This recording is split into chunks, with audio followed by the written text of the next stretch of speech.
morning or good afternoon, everybody, wherever you're located. Thanks for joining us. It's another workshop on rethinking your retirement.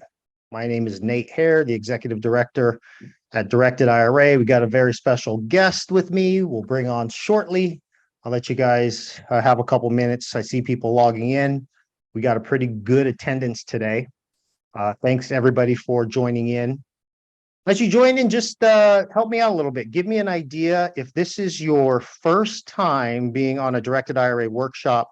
Just type in the chat box, type a number 1. If it's your second or third time or whatever, just type a 2. Just trying to get an idea of how many people. 1. Thanks for joining us. Scott, thanks for joining. Doug, another 1. Awesome. Thanks for joining in, guys. I think you guys will find this beneficial for any type of investor you might be. There's a 2. Lindsay, what's up, Lindsay? Good audience today. As you guys are joining in, as you have questions, you might have questions for me as we talk more about IRA stuff in relation to flipping property, but you might have some questions for our speaker as well. Just type your questions into the chat box and we'll try to address the questions as early as we can.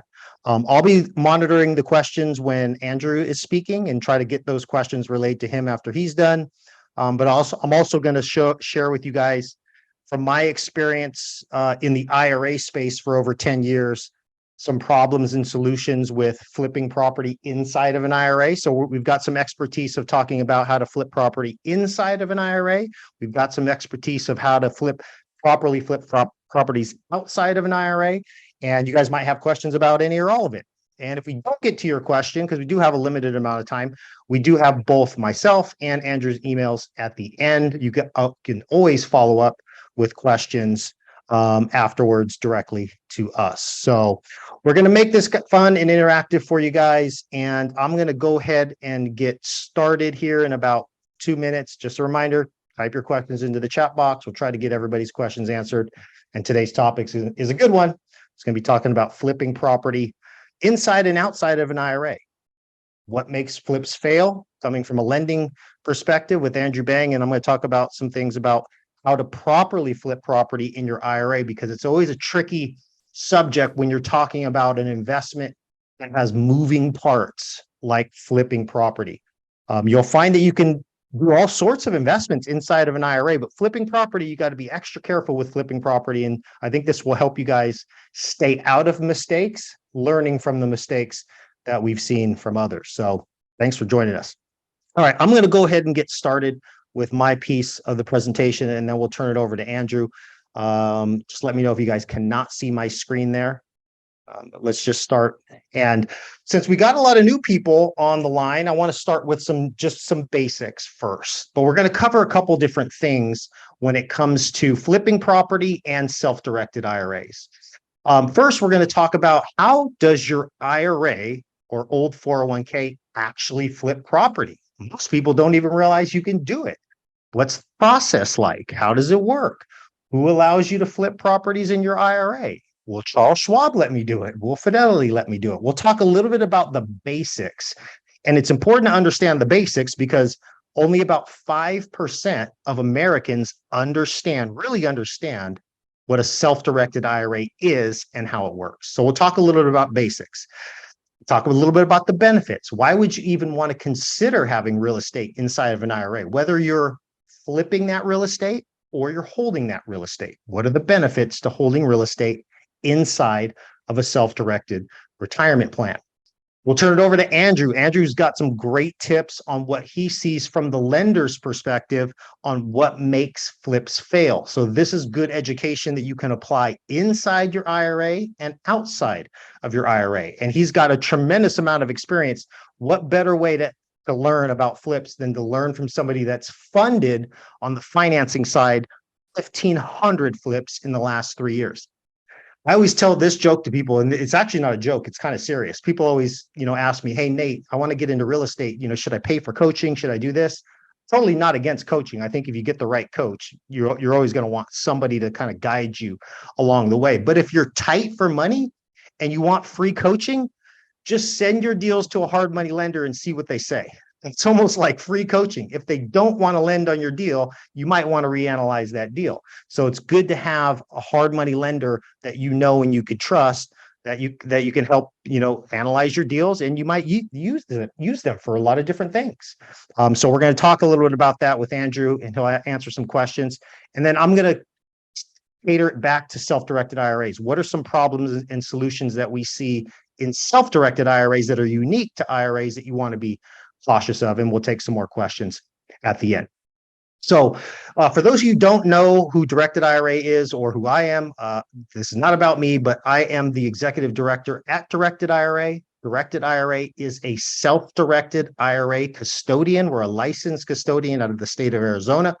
We serve clients all over the country, and we serve clients for one purpose: to let them invest in alternative assets. Okay, it's a little bit different, but alternative assets include real estate, and they include a lot of other things outside of that. I've been in the business for about 10 or 11 years now. Prior to that, I did have a lot of experience in real estate. I actually still hold my active loan officer's license. So I started out in lending. I've owned a lot of my own rental properties. Now I'm more a private lender, and I do that with my self-directed retirement plan. So I do have a lot of experience in different fields with real estate. And that's just kind of where my background is. So I like to talk about real estate, all types of real estate, and lending when it comes to self-directed IRAs. Even though we have a lot of experience, and you'll find that there's a lot of experience, especially at directed IRA, people that invest inside and outside of their IRA and come from different fields. What we're not allowed to do from a self-directed IRA custodian standpoint is tell you what you should or you shouldn't invest in, or basically give you tax, legal, or investment advice. We can give you guys education, and that's what this workshop is geared to do. We will never sell you an investment in any of our platforms, including this workshop. What this workshop is entailed to do is just give you ideas on how you can better equip yourself to make good investment decisions and minimize your mistakes. And we do this from a perspective of what have we seen our other clients do? What have we seen from our own experience? But by no means are we giving you guys tax, legal, or investment advice. We always encourage you to consult with your attorneys, accountants, financial professionals before entering into any type of investment. So let's start with some basics real quick. I'm only going to spend a few minutes on these slides. We do have more presentations on our YouTube channel and our website that go over these basics if you want to dive in deeper on this. Well, let's just talk real briefly. What can my IRA or 401k own? By law, by rule, the IRS does not tell us what we are allowed to invest in. There's not some big list in the IRS tax code that says you can do this, you could do this, you could do this. There's a very short list in the IRA tax code that says you can't invest in these two things. Those two things are life insurance contracts and collectibles. That's it. Those are the only two things your IRA or 401k is not allowed to own. So when it comes to investments like real estate, lending, investments into startup companies, basically anything that's not a publicly traded asset, how do you invest in those investments when it comes to your IRA or 401k? You just have to find a custodian that's willing to hold, or we call it administrate, those assets on your behalf. So you have to always work through an IRA custodian so that your investments are bought and sold in the name of the IRA. You get your tax benefits. And then when you retire, or even earlier, when you decide to take distributions from that IRA, that's when you receive your benefit. Okay. But if you want to invest in the traditional things, stocks, bonds, and mutual funds, you'll find a bunch of places that offer that. Fidelity, Charles Schwab, Wells Fargo Advisors, the list goes on and on. When you want to invest in things outside of the public market, they're not going to allow you to do it. And they'll even tell you can't. When then that's true, it just means you can't do it with them, because they don't make money selling real estate. They don't make money selling loans. They don't make money selling apartment buildings. If you want to invest your IRA into alternative assets like rentals and flips, commercial property, multifamily, private stocks, syndications, promissory notes, and more, you just have to find a company like Directed IRA that allows you to invest in those types of investments. So it's very different. We don't have a menu of investments we're going to sell you, but our account agreement with our client says we'll establish an IRA for you. We'll let you invest in anything the IRS allows, but here's the self-directed part. You got to tell us what the investment is. We're not going to find it for you. You tell us what the investment is. Tell us what house you want to buy in your IRA, and we'll help you through the process. and will exchange your asset of IRA cash for an asset of real estate, just like Fidelity exchanges assets of cash for assets of stock. Most of our clients have IRAs at both places. I think that's perfectly fine. If you want to invest in all sorts of investments, you do want to have an IRA at, say, a Fidelity where you can invest in public assets, but you also want to look at having an IRA at a company like Directed IRA so you can invest in private assets. There's a lot of staggering numbers too. If you actually look at retirement as a whole, the larger somebody's IRA gets, the more alternative investments you find inside them. Let me repeat that. The larger an IRA gets, the more alternative assets you find within them. Okay? Only about 2% of anybody that's got an IRA has alternative assets like anything on the right-hand side of the screen there. But when you look at the IRAs above $5 million, you know how much of the assets are alternative assets in those accounts? 25%. When you go even higher, they say of the $1 billion net worth people, we're not talking IRAs now, just the $1 billion net worth individuals, 50% of their assets are alternative assets. So the rich and wealthy, this is not a new thing to them. They've been investing in alternatives since the very beginning. It's just now becoming more popular because of the access of information. People now have the ability to find more investments than they did in the past with all Google searches and bigger pockets and all these things of where you can network and find investments. Now, more people are gravitating towards self-directed IRAs because they have alternative investments that they can find or they can locate much easier than they could in the past. So why is real estate such a top commodity, I would say, in a self-directed IRA? Well, first, it's a lot different than a stock. Okay, we're not talking flipping. We're just talking about real estate in general. The thing I like about real estate, especially inside or even outside an IRA, it's a tangible investment. It's an investment you can drive by, touch, and feel. It's not like a stock where you invest in the wrong company and that company goes bankrupt, you're left with nothing. Okay, if you buy a property cash using your IRA funds, okay, that property is always going to be there. If that property burns to the ground, your insurance will cover the loss on it because it's a tangible investment. If you forgot to get insurance on the property, you have land underneath that property. You see the point I'm trying to make. Real estate's tangible, stocks are not tangible. But most of our clients actually aren't even real estate investors, I would say. 80% of our clients just like the ability to have an IRA that gives them better diversification of their overall portfolio. So people hold their real estate assets in our IRAs and they hold their stocks there because they want better diversification. IRAs and 401ks give us better tax treatments as individuals. This is one of the biggest reasons people like to either flip property or buy and sell property in an IRA, because an IRA is not a taxpayer. You don't pay capital gains tax on your IRA flips. You do pay capital gains tax on your flips. And there's some strategies to try to defer it, but an IRA is a tax-exempt trust that you have greater tax benefits in than you as an individual. It doesn't mean you do all your investments in your IRA. There's benefits to doing flips and real estate investments in your personal name. But if you're not using an IRA or not using a 401k or not using a tax-advantaged account to do some of your investing, I would say you're going to spin your wheels trying to get to retirement, trying to keep up with Uncle Sam and all the taxes he's going to take from you every single year when you file your income taxes. IRAs don't have income taxes that they file. You might pay taxes when you take distributions, but that we have IRAs that if you plan it out right, you can flip property, grow that account, and pay no taxes on the distributions. And that would be things like a Roth IRA and some other accounts that I'll show you on the next screen. And it's also a socially conscious investment. That's not a political thing by no means, but I see it every day where our self-directed IRA clients get joy on investing in assets that are just down the street from them. Investing in a property that's an eyesore in their neighborhood that they found and located the seller, and they could rehab the property, make it nice, and create the American dream for somebody by selling it to somebody that needs a home or renting it to a family that needs a home. That's a good feeling, not only about making money in your retirement account, but doing a social good by rehabbing property in the neighborhood. So there's a lot of benefits to owning real estate inside of an IRA as well as outside of an IRA. But I think the biggest benefit to self-direction is it gives you the ability to invest in what you know best. So if you are on this line and you understand real estate better than you understand the stock market, where do you think you should put the majority of your retirement? In real estate. If you understand the stock market better than you understand real estate, I would say the exact opposite. But if you invest in what you know best when it comes to your retirement account, you'll find that you grow your bucket of money faster, quicker, and you make less mistakes when you invest in the things that you're knowledgeable about. Here's the types of plans that you can use at Directed IRA to flip property. I'm not going to spend a lot of time on these. Just take a screenshot of this, take a picture of it with your phone. We talk about these on different workshops. But all of these are plans that you can have at Directed IRA that allow you to flip property. Okay. You have personal plans, which include your traditional Roth IRA. Those can both be self-directed.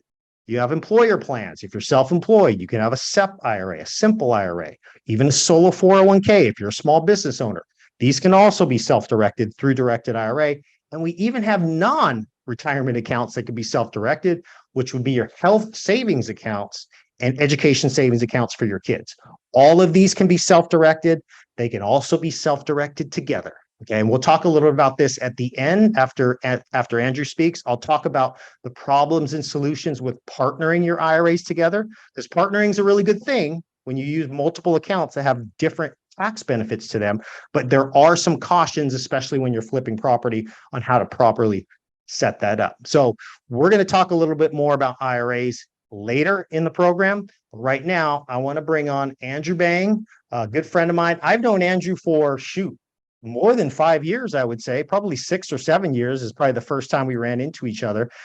He's always been very, very good at educating investors of all kinds, and he's very active in the flipping business because he's the lender. He's the hard money guy. If you need money for your flips, he has the financing for it. So what better way to learn but then from somebody that's actually financing them, underwriting them. And not only do you give loans to people, and I'll save this for later, but you also give loans to IRAs. So if anybody is interested in using their IRA as a down payment and getting some financing for the rest, Andrew's another guy that can help you with that. So I'll let him kind of talk about that. But Andrew, thank you so much for joining us. Yeah, thanks, Nate. It's great to be here. Yeah, just a little bit about myself, not too much, but just a little background.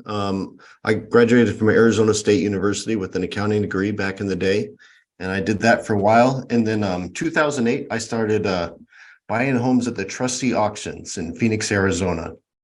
And in March of 2008, I bought my first home. I flipped 5 homes in 3 months. I stopped being an accountant and I jumped into real estate investing full time. And then, yeah, so flipping was my full-time income for about 10 years there. I started doing some private money, hard money along the way, buying properties and then wholesaling them to other investors and then keeping the loans. And then 2018 is when I decided to jump full-time into the lending part of it and do flipping on the side. Awesome. And it's funny you say that because I find that a lot of real estate investors, they start out in real estate and then they gravitate towards lending. I think you can make money in either one. It's just what's your tolerance level? How much do you want to deal with toilets and tenants, or do you want to just deal with the money side of it? So that's great that you have expertise in both, or experience in both. Yeah, for sure. I mean, flipping homes is a lot of fun. Don't get me wrong. Yeah. I mean, when you buy a house, walk into it for the first time and you get to choose the cabinets and the flooring and the bathrooms, and you can do anything you want. That's the fun part. Where it gets tricky is when the contractors don't show up, the quality of work is poor, finally goes on the market, and you got to deal with buyers who are walking through your home, picking apart all the different things you did to it. And after a while, it's not as fun as it used to be.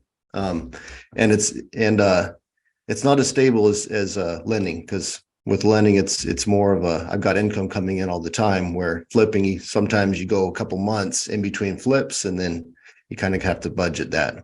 Right. Well, and I think the best investors are ones that do both too. We've got I don't want to throw any client names out there, but I was talking to one of our clients who flips properties. He invests in businesses, but he never stops doing loans too. And I know this isn't a program for it, but what you're saying is you want to be a chameleon when it comes to real estate. You don't want to just focus. You don't want to be a one-trick pony. I have another client that used to always say that. So you've got experience from all sides of it. So why don't you go ahead and just tell the audience? Let's start talking about the problems you see, or what are the top things that make a flip fail from your perspective? Yeah, absolutely. It's a common question I get asked because I've seen it from both sides. I've experienced it firsthand with flips that I've done, what experiences and what problems I've run into. And then now on the lending side, I've seen all these different investors go at it different ways and different strategies. And I've seen what works and what fails. And so often when we go to these seminars and events, people love to talk about their successes and what they've done right. And so I've kind of put together this podcast, or I actually wrote a book on it, Why Flips Fail, and everything that you need to avoid in order to have a successful flip. But I'll just start off by saying this: if you buy a house for $200,000 and you rehab it for $50,000 and you sell it for $250,000, there's no money in that deal. So that's the obvious. If you buy wrong, you're never going to make any money. So really, what I've seen is, I want to talk about what can go wrong after you've bought the right property and you have all the numbers make sense. The purchase price, the rehab, your after repair value, everything makes sense going into the deal. What can happen once you have a good deal that goes wrong, where at the end of it, your bank account is negative instead of positive? And I'd say my first hard pass when I'm looking at a deal is the partnership. And it's one of those things that gets overlooked so often. But let me give you an example, just a story here. True story. It's two partners. I got Ed and Marcus. Ed is the contractor, does excellent work. Marcus, he has the real estate investing background. He finds the home, he manages the finance. They both go to the same church. They're friends. They meet up. They decide, let's start flipping homes. So I start lending to them this few years ago, and their first few flips go great, finding good properties, making good money. And then, so because they're going great, I'm lending to them on multiple properties. So they have 6 properties out at the same time, all in rehab. We have the loans on all of them. And then one of them, they bought a home up in Sherman, Texas, $150,000. They put about $25,000 worth of work into it. It looks great. They're putting it on the market for $250,000. It's going to be a great profit, but the home's not selling. And at the same time, all their other rehabs kind of slow down, and something's going on. They're not progressing. This home up in Sherman isn't selling, even though it's still got a great spread on it. And Marcus has a heart attack and goes into the hospital. And he's like, it's not a good situation. I can't get a hold of him, and they miss a payment. And so I call up Ed. I'm like, I understand what's going on, but you need to jump in here and kind of take over these finances so you can make your payment. And then I'm sure you want some rehab draws because your other ones, they're not progressing. Like, what's going on? And he goes, well, I've never been involved in that side. And so he starts looking into the books, and he realizes they're not organized at all. There has been money that should be going to one property has been put to another. Rehab draws that should be going to one rehab maybe has been going to some outside work, or he can't figure it out. And then at that same time, this property up in Sherman, they get an offer for $220,000. And I go, hey, Ed, let's take this offer. This is a good offer. You'll still make money. You can use the profits to make up all these late payments now. And he goes, well, I can't accept it. We took a second on this property. And it comes to find out they have seconds on all the properties. And so, long story short, they lose all 6 properties, and Marcus ends up being fine. He gets out of the hospital, but their relationship is ruined. The way Marcus handled these finances, Ed wasn't involved. He didn't know what was going on.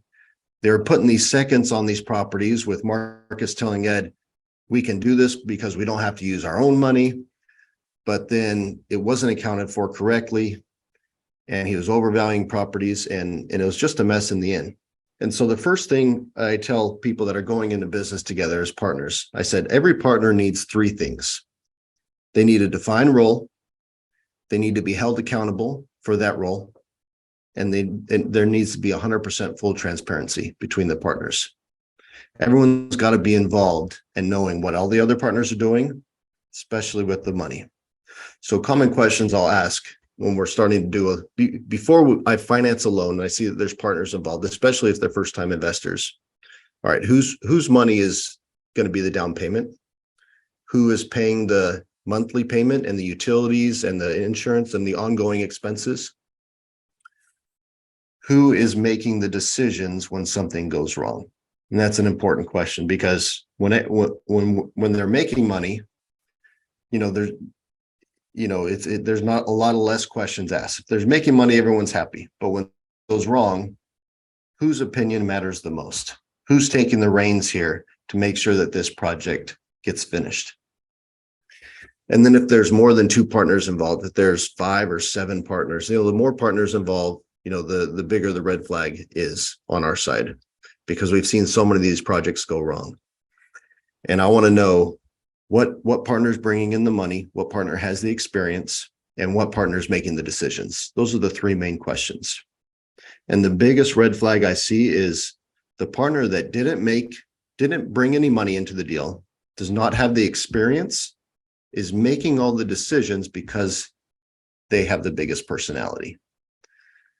So if I see that happening, big red flag, and if a lender gets involved in a deal, then something's gone horribly wrong. But when we do, we look at all the partners involved and we say, all right, who does not have money at risk? Who only has potential profit to gain? And if there are partners in that situation where they can only benefit from this flip, where they don't have any assets or money that could potentially be lost, I do not want that person making any decisions on this deal anymore. And if possible, I want them out of the partnership, because they are the ones that are pushing the high risk strategies with the small chance of maybe it could earn some money in the end, but the most likely scenario is they lose more money. If the lender's involved, we want to get as much money out of the deal as we can in the shortest amount of time. That's a good point. What are some things that someone can take away from that and make the process clean if they have to have a partner? Think of some of the cleanest partnerships you've had. What are the things that they do different than the other guys did? Yeah, and I'll tell you exactly what I do when I partner, because I partner with people all the time on flips. My focus is on hard money. So if I flip homes, I like to have a partner who's boots on the ground. It's the joint venture agreement. I want a joint venture agreement that lists out as many scenarios as possible. And it's as simple as, in the event of this is what happens. In the event that we lose money on the flip, this is what happens. In the event that we have to change this flip to a rental, this is exactly what happens. These are the partners that are now eliminated from the deal. These are the partners that will be responsible for the refinance.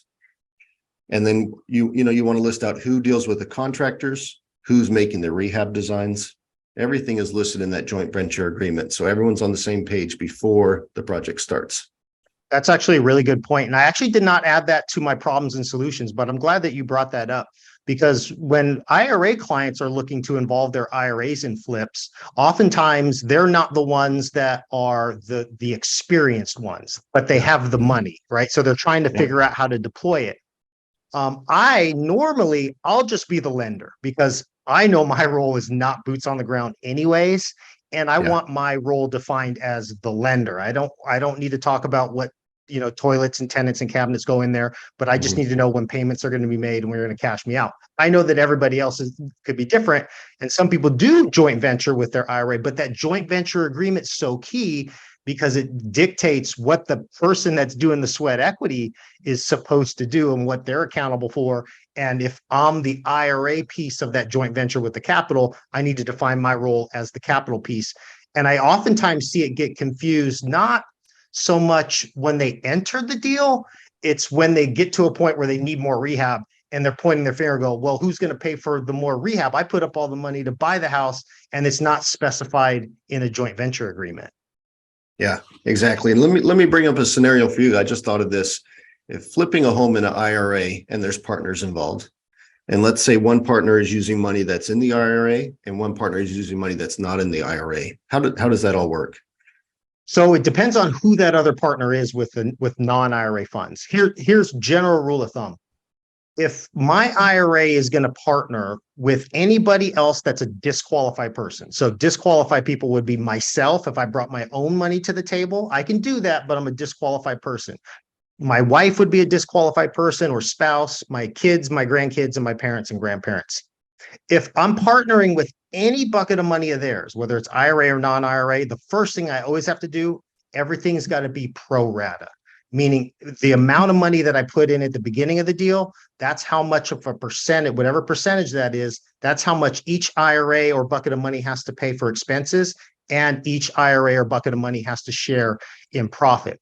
Now, if I do a deal with a non-disqualified person, it's more lenient because there's no disqualified person rules I have to abide by. So I don't have to have even percentages if, for say, let's say it was my IRA and Andrew's bucket of money. Me and Andrew are not related to each other. I could put up 90% of the deal in a joint venture agreement, and me and Andrew's joint venture agreement can say we split 50% of the profit, which is very common because Andrew might be doing all the legwork. Okay. But when I have a disqualified person involved, I can't do it that way. I can't switch percentages that are not equal to how much is put into the investment. But one thing I will remind people, and I'll touch on this later too, when your IRA is involved in a flip or any type of active investment, remember, even if you're personally involved or even if you have a personal stake in the investment, that still doesn't give you the right to extend services or do the rehab as an individual. So I can own 90% of a flip personally and have my IRA own 10%. That doesn't mean I can do 90% of the rehab.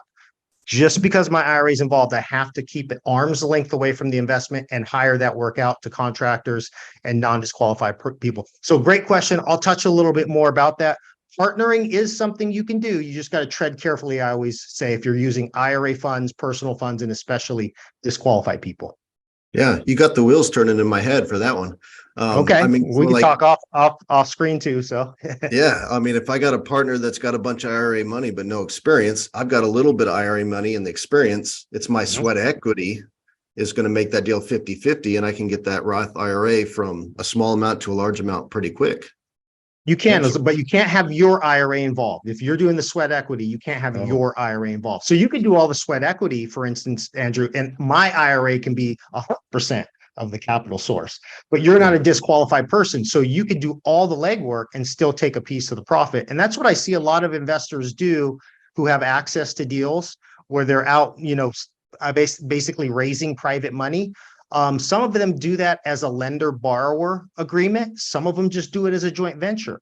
I always tell people, joint venture with people you know and you trust. It's always kind of an odd thing of joint venturing with just a real estate investor you met at a RIA. I'd be very cautious about that because you lose a little bit of your leverage when you're not a lender. The thing I like about being a lender is, and you'll attest to this, when somebody doesn't make a payment, you know exactly what you can do and you can take the property. When it's a joint venture, you both own the property. So if I'm the capital source on a joint venture agreement and I have to get the property back, well, you just kind of gave a perfect example. What if my partner's in the hospital? What if I can't reach them? Yeah. So there's a lot of there's goods and bads to everything you set up. There's no magic washing machine or magic agreement that makes every deal go right. But you want to understand the difference between a lender and borrowing agreement. Difference of having a lien on a property versus having a joint venture agreement. They work in a lot of different circumstances. Just understand the difference. Yeah, no, that's great. You got a bunch of scenarios popping up in my head that I'll have to talk to you about because, man, I'm thinking if I got a Roth IRA with say 5,000 in it, I flip a home and make 50,000. As long as I partner with someone else that has a Roth an IRA, potentially I could have grown that really quickly. But hey, yeah, and it doesn't even have to be an IRA. Again, it's just if your IRA is invested, you can't do the sweat equity. So that's why it's good to be kind of passive on it. Hire the contractors out. I mean, you've got contractors probably on speed dial at this point. Yeah. So yeah. All right. So what else do you see as far as like common mistakes that make flips fail? Yeah, we touched on the rehab. The rehab is a big part of it, especially the contractor. Let me give you a story. So I got another investor. Her name's Kathy. She's a retired school bus driver. She's got some money. She wants to flip a home. She's never flipped a home, which is totally fine. I love working with first-time investors. Everyone's got to start somewhere. So she's sending me deals. I'm looking at them. She finds this property in downtown Phoenix in a historic area. And it's a good deal. She's getting it for a good price. It's through a wholesaler. And I'm a little hesitant because the historic area, you've got one home that could sell for, say, 400,000 based on the characteristic of the house, and another home down the street sold for 800,000 because it's got more character. It's that older historic look. Hers is built in the 50s, so it doesn't have as much historic look. Because of that concern, I go out to the property with her and we walk around, and she's buying it for 270 and she plans to put 80,000 in rehab. And the first thing I say is the curb appeal is not good. Like, what are you going to do to the curb appeal? And she has some general ideas, but not really concrete answers. Okay, we go walk the property. It's a choppy floor plan. Every room is like by itself. It's not open at all. So I'm talking to her about opening up some walls. What I really want to get her ideas, and she doesn't have any real concrete ideas. So I have concerns there, but she says, I have a contractor that's rehabbed a lot of flips. I'm going to be using him. Great. We scheduled to come out to the property again with the contractor. I meet him. I like the contractor. He's going to remodel this house for 80,000. He's got a detailed scope of work, everything I like to see in a contractor. We close on the deal. A couple of weeks go by. I don't hear from Kathy.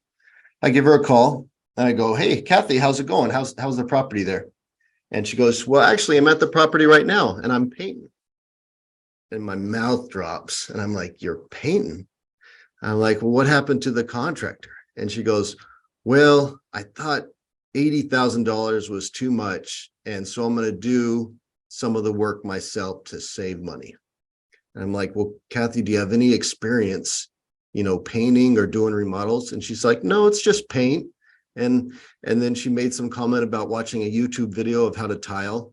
And I'm like, oh, this is not going to go well. So, but it's her house. I'm just a lender at that point. I helped as much as I could. Maybe it'll turn out great. She will save some money potentially by doing the work herself. About a month more goes by, and I don't hear from her. I call her up and she said, well, I ran into some issues. I'm not sure what to do at this point. I go out to the property, I look at it, and I can tell exactly what happened. It's half painted inside. She chose like an off blue color. She didn't do any drywall touching up before she did it. She started painting, and about halfway through, she looked at her work and she said, this has made no difference. And she stopped. And she ended up putting on the market as is, and she lost a bunch of money. Oh. And so with that rehab, the work that a homeowner does and a contractor does is very different.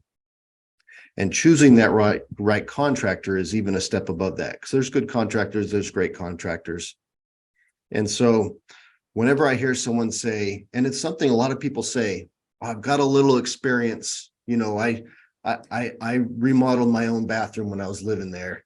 And so I'm going to buy this flip, and to save money, because I don't have a lot right now, I'm going to do all the work myself. And I'm like, well, that's a red flag there, because the work between a contractor and a homeowner is very different. And when you're remodeling it to put on the market to make maximum profit, because you want to sell it for the most, you never want to leave any money on the table. The finishing work between a homeowner and a contractor is vastly different.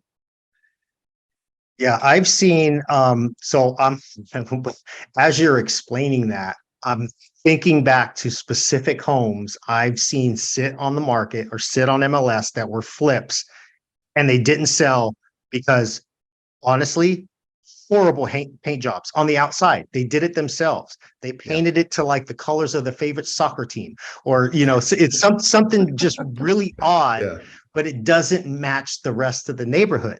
That's probably something that you probably see common is, maybe a beginning flipper. How do they know what's common for the neighborhood? Because that's one of the keys to flipping, right? You want to make sure that the upgrades and the appliances, everything kind of matches, and you're not rehabbing it as if you were going to live there. You're rehabbing it for someone else to live there that's in that neighborhood. Do you guys get involved in that as a hard money lender? Do you look at somebody's draw request and say, are you concerned about over upgrading this? How often do you guys have those conversations?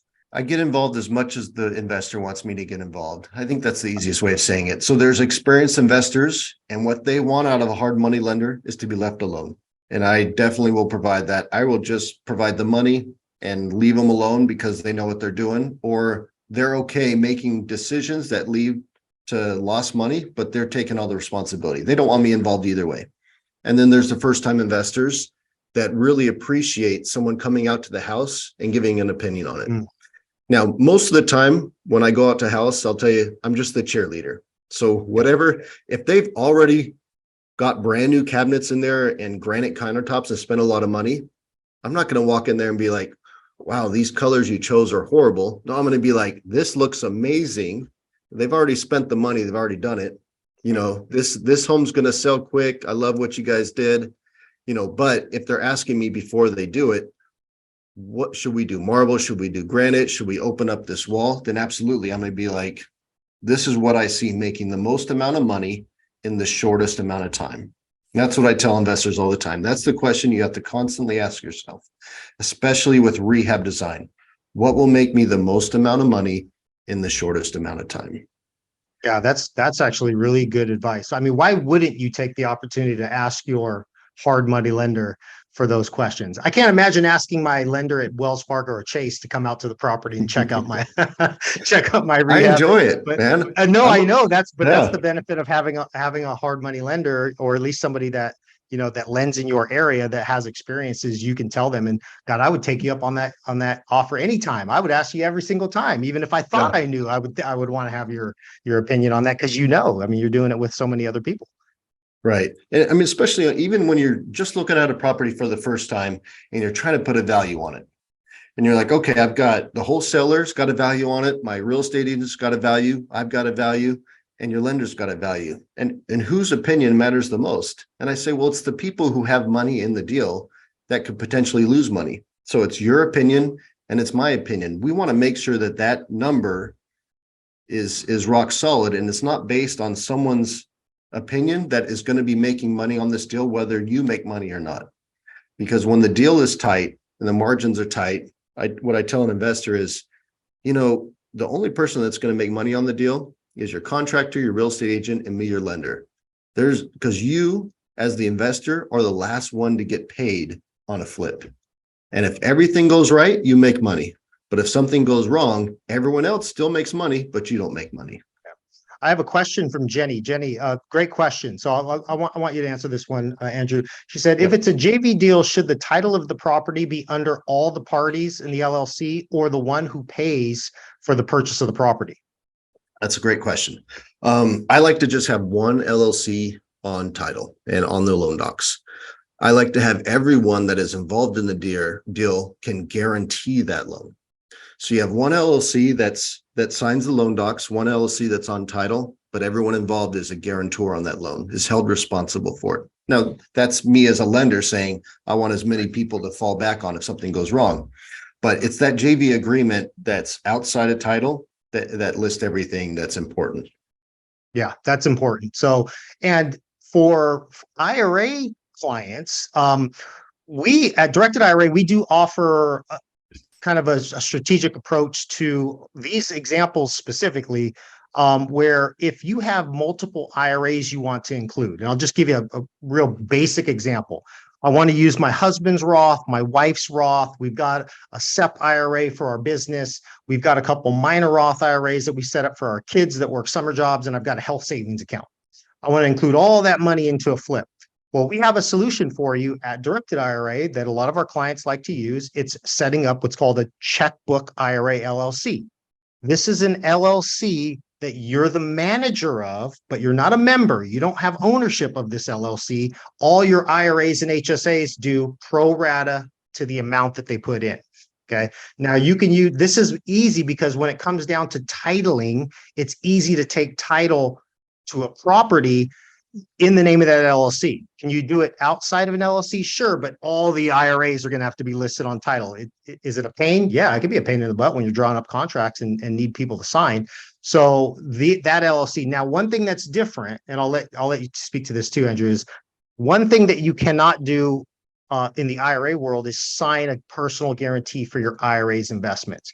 And Andrew knows this. It's worked out a little different if you're using IRA funds. When your IRA gets a loan, which it can get a loan from Boomerang Capital, for example, your IRA LLC could get a loan, but you can't sign or extend credit to that loan, but it's considered what's called an asset-based loan. Usually, and I'll let Andrew speak to his personal preference, but usually the lenders on these loans want just a little bit more of a down payment, more skin in the game, because your IRAs don't have credit to qualify them, and the IRAs don't have a W-2 or a 1040 that it could submit, but it does have money for a down payment. So usually the lender will just want a larger down payment in exchange of not having an extension of credit. And the recourse that the lender has is the house. It's not to the person. It's not to the IRA's other assets. They can simply take the house in the event of default. And as long as there's enough skin in the game, the lender's protected. So that's a great question, Jenny. Just realize IRAs are worked a little different, but anything that you encounter on that end when it's IRAs versus personal, Andrew? Yeah, for sure. I love doing loans in IRAs because I've never had a default loan with someone that's bought it in an IRA. And so, yeah, if people ask all the time, do I have to sign a personal guarantee? The easy answer is yes, but there's a few exceptions. Now, if you just don't want to, then no, that's, I'm not going to do the loan with you because that raises red flags. The last thing I want is to get any properties back. I just want to send my money out, have it make friends, and then come back to me. So, but if you're, I want to make friends and have it come back. Yeah. If I want to flip a house or I want a property, I go out and buy a property. The last thing I want is to take a default property back. Yeah. But if you're buying in an IRA, there's no personal guarantee. So it is there's full recourse loans and non-recourse loans. It's a non-recourse loan. The only recourse we have is to take the property back. Yeah. And that's a little confusing for people. Some people think, well, what do you mean it's non-recourse? It's just not recourse to you personally. Doesn't mean it's not recourse. It's only recourse to the property. So they can't come after you. And I think why you see less defaults when people use their IRAs is most people have money sitting in their retirement account. They need to invest all of it. It's not like your personal bank account where you're trying to leave, some money sitting there for a rainy day. There's no rainy day for an IRA. You want to get at least most of the money in your IRA invested. Now, with a flip, you do want to leave a little bit of cash in there for the rehab, but you're not trying to leave hundreds of thousands of dollars uninvested because uninvested money makes zero. So, and usually when I see people use leverage from a non-recourse lender like Boomerang and with their IRA capital, usually, you can tell me what you see from example, usually they're putting like 50, 60, 70% down. They're only leveraging a small piece. Yeah, there's more down payment, and we can do it as we've done it with as little as 20% down, but how much ever they want to put down, the more down payment, the better. Awesome. Yeah. And then the other part with Boomerang is since we've done a lot of these, there is some back and forth between us and the IRA custodian, especially with rehab draws. We see this a lot where how are rehab draws done? Because you can't take, there's all these rules and we've been there, we've done that. And so we know how to work with the IRAs when it comes to rehab draws. Awesome. Andrew, is there anything else you want to share? And I'll kind of share my last slides and we'll take some more questions. Yeah. So just in closing really quick on, choosing the right contractor. If I could give like a one sentence, it's hire slow, fire fast. Once the contractor is not working out, get rid of them, move on. Don't try to hang on to them. With the rehab design, some people like to fit in, some people like to stand out when it comes to rehab. Do I want to fit into the neighborhood or do I want to stand out? If you're flipping a home for the first time, do not try to be original. Do not try new ideas. Copy what someone else has already done. Someone else has already flipped a home in that neighborhood, copy their rehab and sell it for the same price. And make that, 5 to 10,000 on that first flip to get under your belt. And then on your second or third flip, go buy that historic home and try something, original, stand out from the crowd. But I see a lot of first-time investors getting in trouble that way when they're trying to do too much in their first flip. Just keep it simple. Do a cosmetic, put lipstick on a pig for that first flip and get through it. Yeah, that's a really good point. And I want to echo that too, because I see that a lot from self-directed IRA investors. Some people might be waiting for that home run deal or that deal that they can make like 40, 50 grand or more on a flip when 5 to 10 grand is you can still do those deals. And I played baseball for many years. I always like to say, you don't just have to hit home runs to score runs. couple base hits and a double score runs just as effectively as a home run. So I think that's important too, especially for first-time investors, because if you fail on your first flip, you're done. Most investors don't flip again when they fail on their first one. So you want to make sure that the first one goes well. Even if you make a little bit of money, at least get it under your belt. You've got some experience and you'll be better on the next one. Great points. Let me see. Here's a question. Let's Gerald, thanks for the question. It says, do you allow a person to assume the non-recourse loan if the original borrower sells the property? Yeah, no, there's no subject to in hard money. I mean, it's short term. So, I mean, it's 6 months, 12 months. If there's a unique situation where the person who is assuming it is also going to flip it, well, then, yeah, we'll look at that because it's still a flip, but you don't want to hold my loan longer than 12 months. It's just too high of an interest rate.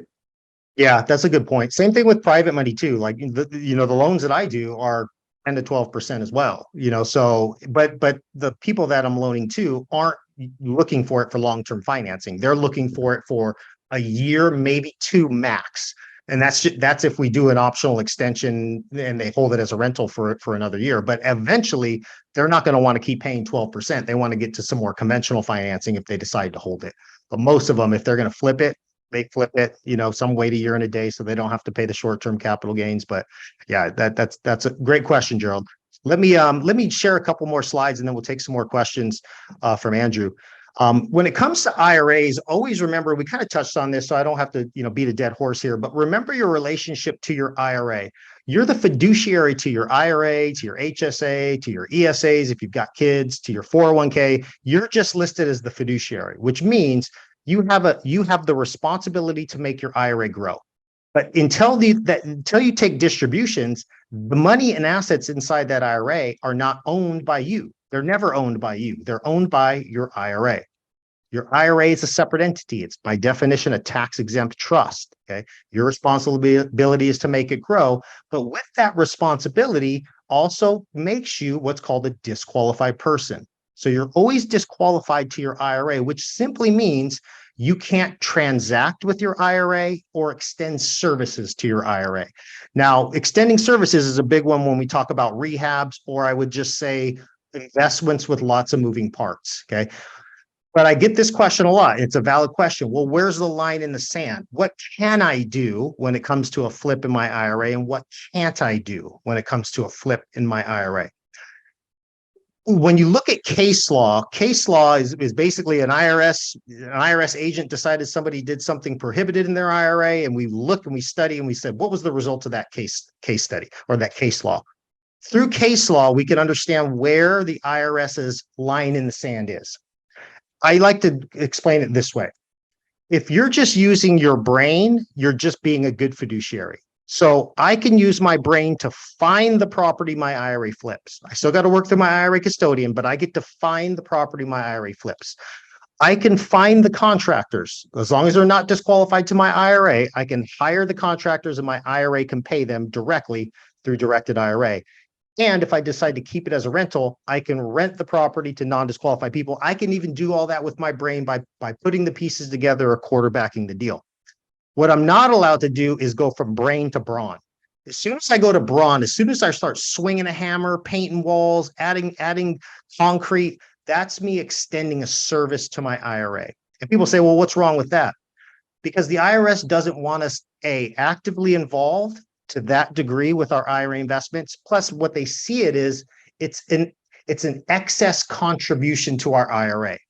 Contributions can be made in cash. Each year, we have a contribution limit of how much we can add to our account. There's no limit on profit, but there's a limit on how much we can add. So the IRS's first thing is they call it disqualified, but they also perceive it as an excess contribution. You're no longer contributing cash to your IRA's investment. You're contributing skill and labor. Here's what I'll say to that. I don't even think it's the right way to do it, even if the IRS allowed you to do it. Why do you want to spend time and effort of your day working on your retirement assets? If you're a real estate investor, focus your energy and your time and your effort on the investments that put food on the table today, and let your IRA investments sit on the shelf and let other people work on those. You'll get a lot further faster when you separate yourself as the active participant in your IRA investments. But I understand how real life goes too, because you own a property in your IRA and you get a call that like the toilet's overflowing and it's flooding and it's on a Saturday and you can't get a contractor out there, or you just want to screw in a light bulb. Well, sometimes we got to get out of the textbook and realize the IRS agent's probably not lurking in the bushes to catch us screwing in a light bulb or maybe touching up a little paint. But if you're doing anything active, just be careful and know that the IRS does not play games when it comes to extending services or doing something that's prohibited in your IRA. Why are they so stiff with this? It's because your IRA has such good tax benefits. They want you to use it for its intended purpose, and it's to grow wealth tax-free for retirement. So just hire that work out. Realize you have to use non-disqualified people to do any work on your IRA owned investments. Here's the list of disqualified people. If you're not familiar with who's disqualified, I just kind of mentioned it. The people in red there, you can see if it's my IRA, my spouse is a disqualified person. My parents, my grandparents, my kids and grandkids, their spouses, and all the way down. You'll notice that there are family that are not disqualified to your IRA. So if in-laws are actually not disqualified to your IRA, brothers, sisters, aunts, uncles, cousins, nieces, nephews, or anybody that's to the side. I call it family to the side. So in the event, let's say my brother is a contractor, my brother can actually work on my IRA owned properties because he's not a disqualified person to my IRA. My sister, my uncle, they could even be lenders on my IRA owned investment. But I can't use a disqualified person because disqualified people are usually the ones that inherit your IRA after death, not necessarily parents. But when you die, your IRA usually passes as an inherited IRA to your spouse or your kids. So they're equally disqualified as you because of the line of inheritance that most people take. So just remember that a lot of your problems can be solved by using non-disqualified people. What are some of the other problems people face in IRAs that's a little bit unique to IRAs? Well, one of the things is money. If your IRA is illiquid or you've exhausted the funds in your IRA to buy the property and do the first set of repairs or first or second repairs, where do you get more money to finish it? There's a couple different questions I always ask people if they contact me with this problem. First, I ask them, can you make a contribution? Have you made a contribution to your IRA this year? Did you know you can make a contribution to this IRA in this amount? A lot of people haven't thought about, oh, well, I can just make a $6,500 or $7,500 contribution to my Roth or my traditional. I can make a bigger contribution to my SEP if my SEP owns it, but I can always make a contribution. And if a contribution helps finish the rehab, boom, we've already solved that problem. If your rehab goes above what you can contribute, well, then we're asking, okay, do you have some more IRA funds you can move over? Now, it's important to know what type of IRA you have as ownership, though. Here's one thing that you couldn't do. Let's say my Roth IRA owns the property. Could my traditional IRA finish the rehab? No, because those are two different IRAs and they're taxed differently. But I could convert some funds from my traditional IRA to my Roth IRA to finish the rehab. Just convert enough to finish the rehab. So type of account does matter, but that's always my question too. Can we just move some money in? Do you have another IRA? Can you sell some stock at Fidelity? We'll move some funds over. We'll sell the property and then we can move some funds back to Fidelity if you want. Or do you have an old 401k? A lot of, I would say, real estate investors that go full-time real estate investors, a lot of times, a couple months later, you get that old 401k that's accessible to you. That's always an option as well. If we have to have more money influxed into the IRA to pay for a larger rehab. The other thing is, can you just go to an IRA lender? Pick up the phone and call Boomerang Capital, call North American Savings Bank, call First Western Federal. I just put these names because these are some of the more common IRA investors that are out there. Boomerang Capital, you guys work in Arizona, Texas, and what are the states? Utah. Yeah, Arizona. Uh-huh. Texas, Utah, Colorado, and we absolutely do lend in Tucson, as the question was asked. Okay, perfect. Yeah. So if you're looking for financing in those states, call Boomerang Capital. If you're outside of those states, call North American Savings Bank. They're actually a large non-recourse lender that's kind of made a niche product in there. First Western Federal, another IRA lender. Their website's myiralender.com. So if you're not in the states that Andrew mentioned, look to those banks. It has to be non-recourse. Remember, recourse just means it's recourse to the property, not recourse to you personally or your IRA. Or here's where you can get creative. If you can't do any of those above, which I would imagine why couldn't you? You can always bring in a money partner or a financial friend who's not a disqualified person. Okay. Here's where I see most investors make a mistake. They needed $5,000 to finish the rehab. They just figured, I'll just do it the quick and easy way. I'll pay for $5,000 of the rehab out of my pocket, and then I'll pick up the phone and call Directed and have them reimburse me. We can't do that. We're not allowed to reimburse you from your IRA. We can give you a distribution, but that distribution is going to be taxed and penalized. Plus, you never want to tell your friendly IRA custodian you did something like that, because we don't want to know that you did something prohibited. And that would be clearly prohibited of you taking money out of your bank account and paying for the rehab directly. Just call us at Directed IRA. We'll walk you through the process. Just make a contribution. It has to be paid out of the IRA or paid from a non-disqualified person. So most of the time we could solve it. No issues. Just call us before you do anything. We talked a little bit about that, partnering your IRA with other IRAs or yourself. I would just say on this one, plan accordingly, plan ahead. Make sure have a really good idea of how much you're going to need from beginning to end, including the rehab. The reason I say that is because I oftentimes see clients, they'll do a rehab. They'll start it with maybe their Roth IRA. They think they have enough. And then they get to a point where they just need 10 grand more, but the only account they have left, and they've already made their contribution, and they moved everything over to us, but they've got an HSA. The HSA's got 20 grand in it, but your HSA doesn't own the property.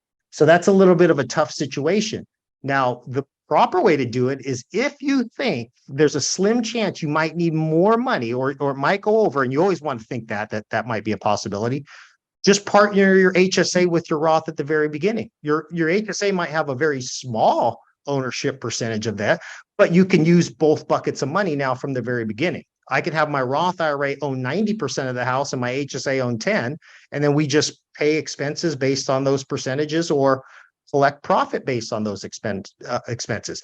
And it's not hard. It might sound hard, but if you're working that investment through us and we show that the house is owned 90% by your Roth and 10% by your HSA, and you want us to send a $10,000 check to your contractor, we're just going to send one check. We'll just take 9,000 out of one account and 1,000 out of the other. So it's not very hard. But if you're using more than, I say, 2 accounts, if you start getting into 3 or 4 or 5, I would say probably look at the Checkbook IRA LLC. That'll probably help you, where we just dump all of your available funds, IRAs, HSAs, and whatnot, into one LLC bank account that you manage, and you can just take control from there. Still, you want to make sure keeping good records and record keeping, because you want to make sure everything's pro rata. And when you break that LLC down at some point, all the money comes back into your accounts, pro rata. But tread very, very carefully when you partner with yourself. Partnering with yourself can trigger a lot of red flags. If you just want my personal opinion, I just don't like people partnering with yourself. Keep your money separate and use that for investments that you make separately in a different LLC, and have all your IRAs in one LLC, or keep your IRAs all partnered on one investment that you're not personally invested in, and use other people,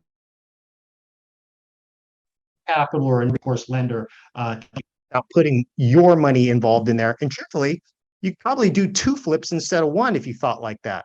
I'll do a flip with my IRAs as an owner, and I'll borrow money from Boomerang Capital, and then I'll take my personal funds and do a flip personally that I can do sweat equity on and borrow money from Boomerang in that sense. Now I'm doing 2 flips instead of 1.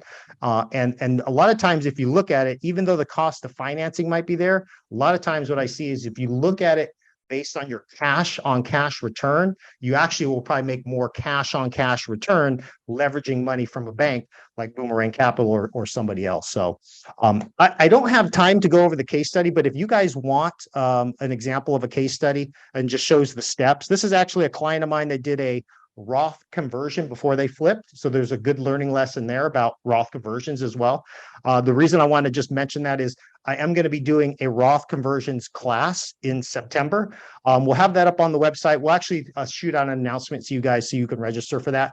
It'll be the first workshop in September. So keep an eye out for that. But if you guys want a copy of this so I can show you this and how this was done and the kind of the process there, it was actually a really good deal.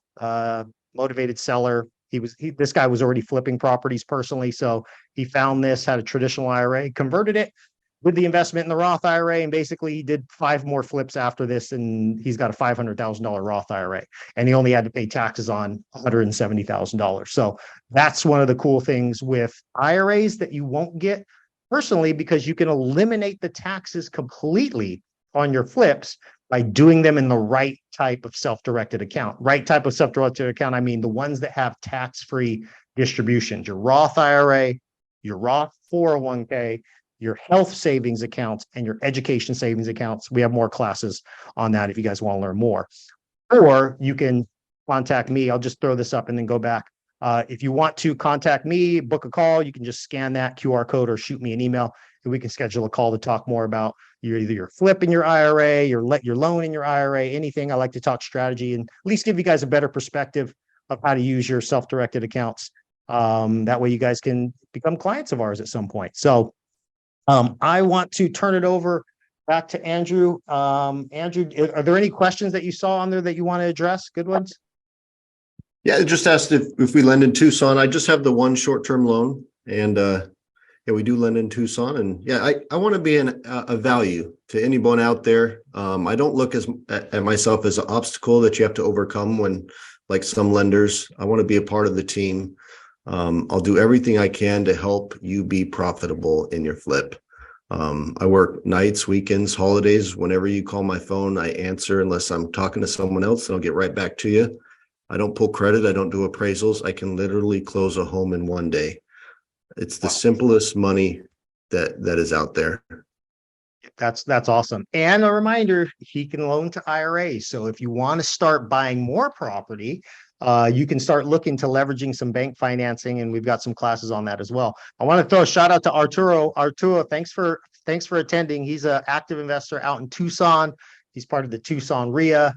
We actually even kicked around an idea of doing an event out in Tucson, but he did bring up a good point. If anybody is interested in learning more about self-directed IRAs, and it wants to travel a little bit, I'm right now in Raleigh, North Carolina. I'm speaking at the Raleigh Real Estate Investor Association tonight.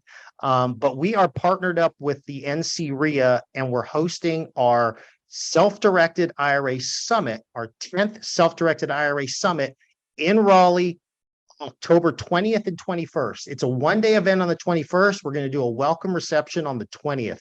This is the #1 event in the country to learn about self-directed IRAs. Okay, it's taught by our CEO, Matt Sorensen, our CFO, Mark Kohler. I'll be there. A lot of our staff will be there. It's a great way to learn how to leverage your retirement accounts and use them in a self-directed fashion. We talk about all different types of strategies. It's also a great place to network with local investors and non-local investors. So most of the people that will be there are going to be directed IRA clients, but I would say half the room are non-directed IRA clients. So if you want to get out there and network, it's a great place to go. If you're in Phoenix, I know ASRIA, you were just at the meeting last night. That's another good place. Maybe one thought on that. Where do you find people to help you with your flips? I kind of know ASRIA is a good place to start, but kind of tell people if they're new, where can they find professionals to help them with their flips? Yeah, any sort of networking event is great. Anyone that's, if you like any of your contacts, if you have a real estate agent that handles a lot of flips, they're going to have contractors, your hard money lender. I've got a list of contractors in Arizona and Texas that I love and trust that I'll share with anybody. And yeah, if you're going to any event where people are actively investing in real estate, they're going to have good contacts for you of people that have done good work and good prices, good quality. Awesome. If anybody else has questions, let us know. I will say, Arturo, thank you for shooting out your information. We do allow people to network in the chats too. So if you guys want to come on any of these workshops, you can, start chatting. You can actually even pitch deals. I don't care because I'm not the one pitching the deals for you guys. Yes, Doug, I will say hi to Matt for you. Appreciate you joining in. Let's see. I think I got a question here. And then for IRA flips closing on W-9, what do you put? Okay, here's a good question. Raj, thanks for the question. So he goes, for IRA flips closings on the W-9, what do you put in the name and social security number fields, personal or something else? Great question. When your IRA is the owner, never put your personal social security number. Never, never, never. You don't want them tying any taxable investment back to you personally because you might have to pay taxes on that investment. The beauty part about using a self-directed IRA is a self-directed IRA doesn't pay taxes. But we get that question a lot. Well, what number do I put in there when they ask for a social security number? Ours. We actually have a tax ID number for all of our directed IRA accounts. Okay, it's a real basic number, tax ID number. It just points back to us as the IRA custodian, and provided that your IRA is not debt leveraged, okay, but very important, provided your IRA is not debt leveraged, you can use that tax ID number. The difference between leveraging bank financing with your IRA is your IRA becomes a taxpayer at that point, not on the money the IRA puts in, on the money that it borrows. Okay, it's just a leveling of the playing field, and it's not bad either. There's a tax that we've talked about on previous programs. It's called unrelated debt finance income tax. And the fact that I'm even saying tax, I know people are getting a little wheezy in their chair. That doesn't mean that you have to pay a lot of money in taxes. First of all, if you're paying taxes, it means you're making money. But with an IRA, you're only taxed on the percent that you borrow. So if you're just borrowing 20% to flip the property, well, you're only going to pay taxes on roughly 20% of the income. So, and there's ways to minimize the tax. It's not even a bad tax. Most of the time I've seen people do a debt leverage investment and pay the tax. The tax is a lot smaller than even I would have thought the tax would be, but it's very, very minuscule. What you want to make sure of is in the event your IRA borrows money and it's going to have to pay a little bit of tax, you got to go to irs.gov and just apply for a tax ID number. You just go on there, you apply for a special tax ID number for your IRA. And the tax form that you fill out at the end of the year, your CPA can help you. It's called a 990T. Okay. The 990T is going to reflect that same tax ID number, and your IRA pays whatever small tax it owes based on whatever profit it gained from that debt leveraged investment. So back to your question, Raj, never use your social. Use either ours if it's a non-taxable investment, or if you're going to borrow money and it's going to be a taxable investment, small amount of tax, you get a separate EIN number on irs.gov and use that. Hope that answered your question. Let's see. Great content using lender capital. Yep, we just talked about that. What capital on a flip? Yes, Raj. That's what I talked about. UBTI, UDFI, same thing. Okay. Yes, and same thing, Arturo. If you have a separate LLC, that will have its own separate tax ID number. So if you use the checkbook LLC IRA method, like Arturo is mentioning, then you'll have a separate separate tax ID that points to that LLC. Tax ID number doesn't necessarily mean your tax. It just means where are we looking to the taxpayer? Who are we looking for the taxpayer if there's tax owed? So you just want to make sure none of that has your social security number when it has your IRA involved. So great questions. Is there a limit of flips that you can do in a year? I'll answer this one real quick too. This is a good one. There's not a limit on how many flips you can do in an IRA. Okay. Just like there's no limit on how many stocks you can flip in an IRA. Now, there is one thing that you have to be somewhat cautious of. I hesitate to even bring it up because it's not even clear in the tax code. But on flips, when you flip property, there are some sections in the IRS tax code that if you're doing something on an active basis, and that something is buying and selling investments less than 12 months owned, and real estate is the big one that they talk about.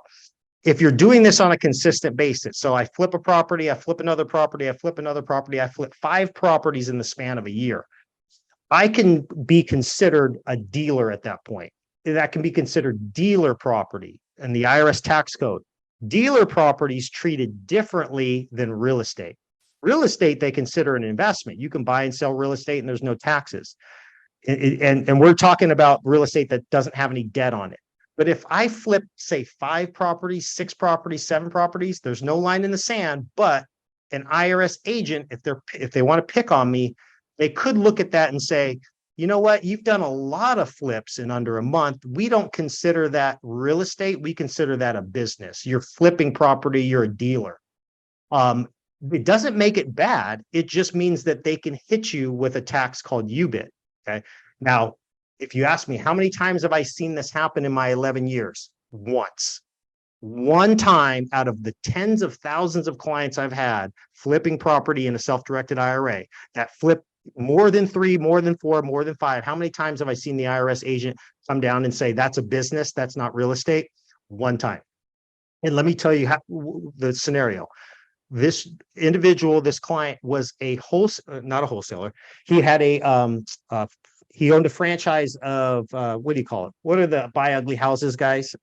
Home investors. Home investors. God, he was a home investors franchise owner. Okay. So he was doing that. His living was flipping properties. Okay. So and this didn't even come from an IRA audit. It came from an audit of his personal finances. They looked into his personal deals. They saw that he flipped about 32 properties through his home investor business. And then he looked at his IRA and they saw that he flipped exactly 32 properties in his IRA too.